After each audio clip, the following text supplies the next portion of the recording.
Hello everybody and welcome to Week in Tech. My name is Karamjit and with me is Aisha Mustafa, my co-host. Aisha, how's it going? Okay. Alright, very good. Somehow that question always seems to throw you off a limb, Aisha. Why is that? It's coming. No, because, yeah, exactly. Why? Because you ask the same thing every week and every week I say, okay. I mean, yeah, maybe we should just do away with that. Okay. We'll do away with that then next time. Anyway, okay, we will start off with the cover story for the coming week, which is on, the headline may seem a bit vague, which is helping to overcome fear, but this is actually fear of collaboration. The word fear is there because obviously a lot of Malaysian entrepreneurs and inventors and academics who have come up with any good research are afraid of opening it up and sharing it with others. In the process of trying to create collaboration, right, you need to share with people what you've done, right, to a certain extent. And he finds, and of course we have also found, right, that people are afraid to share that because you think somebody else will steal your idea or even steal some of your invention and run off with it and make money out of it. And apparently this is a fear even in other countries too, which is why this IXC, started out of the UK actually.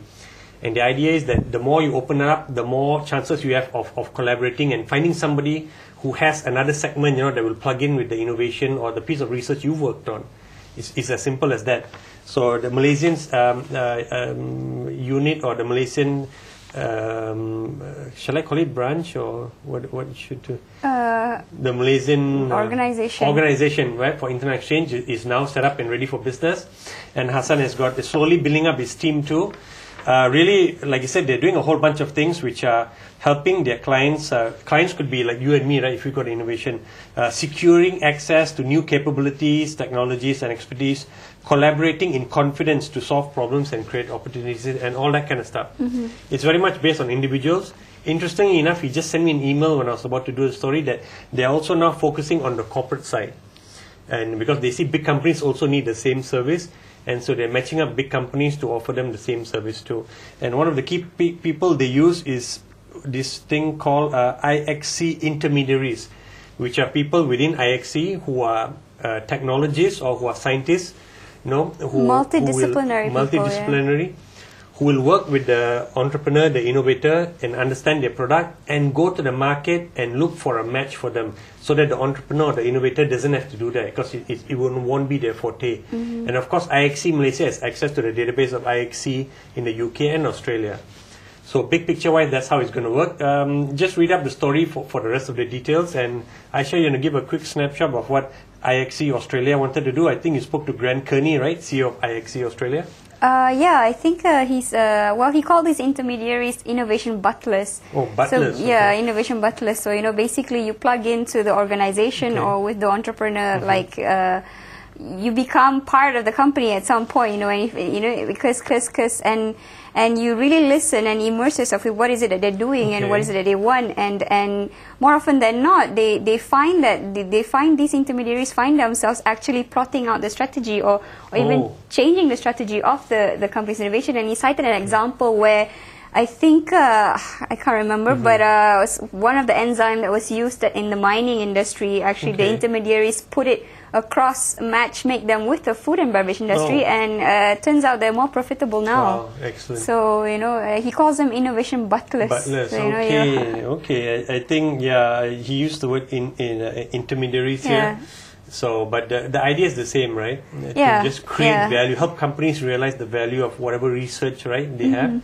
And find partners. So I really think this is going to be one of the initiatives that we're still going to be talking about next year after the government comes up with a new catchphrase for 2011. So watch out for IXC, run by Hassan, and I'm sure they're going to do a pretty decent job. Another quick attention-grabbing article to me was CEO Laptop, which was by Nazrin Hassan, CEO of Cradle, although these articles in CEO Laptop are written in his personal capacity. He wrote about how we can learn from India last week, and it's because he was in Bangalore in December for a trip. I don't think he went on a recent trip with the Prime Minister's group, also to Chennai and a few other cities. But this is based on his experience in Bangalore last year. It really had a profound impact on him because he wrote a two-parter. I hope you read this week's issue, actually, which is where it is in. And the coming week's issue, which is for the week of February 1st, right, is the second parter where he said that although it's widely perceived that Malaysia lacks skilled human capital, Nazrin disagrees. He said, we have enough skilled human capital. And you can see this by the fact that there's so many Malaysians working in regional companies, right? And I recently met someone who runs an Asia Pacific recruitment and talent management organization out of Singapore. And he made the same point. He said, among Malaysia, Singapore and Hong Kong, Malaysians have got the best caliber, senior management talent that he's observed. And hence you see so many Malaysians around the region, actually around the world, right, working in very good organization in very high places. He says it's because we have diversity in our culture as we grow up, and that makes us comfortable with people and things which are different from us. And when you're working in multinational companies, that's a huge asset. So that's one of the interesting points there. So, but Nazrin makes the point that we do have the human capital, and we're just lacking in a few things. And he said one of the things he mentioned was that we need a more open and an environment which is tolerant to critical, feedback and being able to disagree with each other. So I thought that was quite interesting. So, but anyway, we spent way too much time on this already. I'm getting the wrap-up sign. It's incredible. Is somebody just accelerated time on the show or what? But we also recently just visited DG's, D-House office. It was quite interesting, but we won't have time to share our thoughts on that. We'll do that for next week. Although Ahmad Azhar, who runs the HSBB program for Telecom Malaysia, will be down. I mentioned Time because next week also Time is going to be launching something big. They're going to launch a new service under their corporate broadband program. It's 50 meg pipes, okay? So you heard it here first on Week in Tech, before it's being launched next week Thursday, which is the 4th of February, right? So, okay. Very quickly, Redtone launched their Red TV last week. Not Red TV, it's called DETV. And according to Wei Chuan Beng, if you say "du" in the right way, it's Mandarin for number one. Du TV.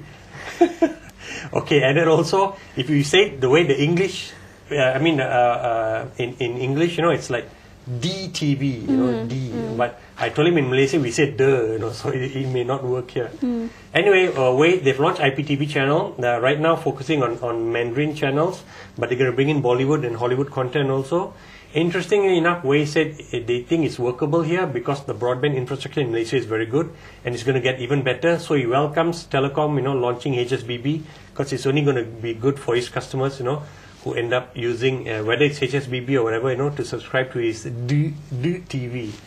So with that, we come to an end. There's a lot more to talk about. Maybe we should extend the show next time and do 12-minute segments. I'm finding the 10 minutes not enough now. I don't know if our viewers can last that long. Very true. It'll scare them off even more. Anyway, have a great and productive week ahead with technology, and we'll see you next week.